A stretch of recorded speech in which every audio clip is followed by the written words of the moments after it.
Hi. In this video, we're going to discuss one of the most important parts of belly dance and something that you want to be certain you're really incorporating into all of your dance, and that is posture.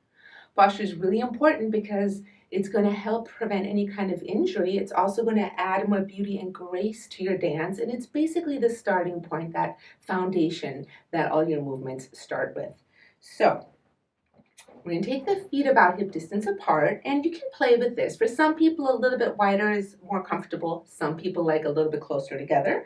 So with time and practice, you'll find what's ideal for you. You're going to shift your weight forward and backwards a few times, and then find your weight about equally distributed between the front and the backs of the feet. From there, go ahead and soften your knees. We're going to bend the knees slightly, and this is really important because this is what helps give you that range of motion for your hips, which you just wouldn't be able to get to if your legs are straight. So in almost all belly dance moves, there are a few exceptions, but the vast majority of them, your knees will be bent.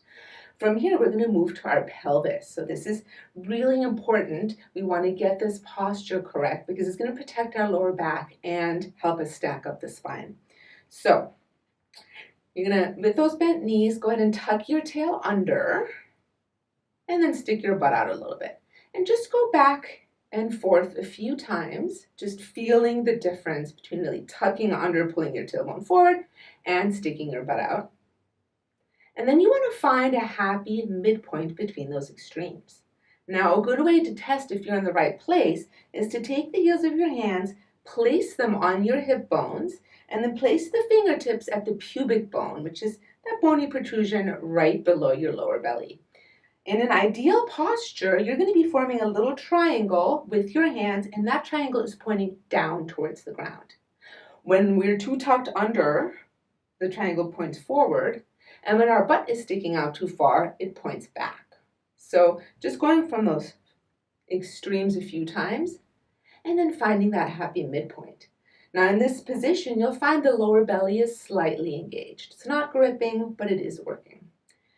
From here, we're going to go ahead and lengthen our spine. And imagine somebody's coming up behind you, grabbing your rib cage or gently reaching for your rib cage and lifting it up off of your pelvis to give you that nice elongated look. This is going to give you a little bit more core engagement. And what you want to watch out for is that some people have a tendency to only lift from the front of the ribs, which gives this kind of exaggerated open position, but it's very compressive in the back.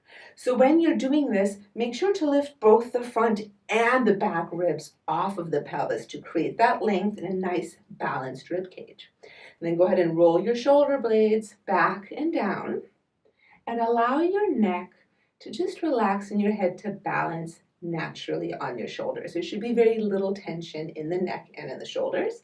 And there are several different arm positions. And the basic one that we'll work with today is elbows slightly bent, just a little bit of a drop in the wrist, slight drop in the middle fingers, and your fingers are fairly relaxed. So there you have your belly dance posture. Again, it starts with feet balanced front to back, bent knees, neutral pelvis, elongated spine, ribs lifted front and back, shoulders relaxed down, arms to the side, and head relaxed. Now go ahead and come out of the posture a few times and then come back into it. And this is a great thing to practice anytime you're standing around anywhere. Maybe you're cooking dinner or you're standing in line, just exploring that dance posture so you really get used to it.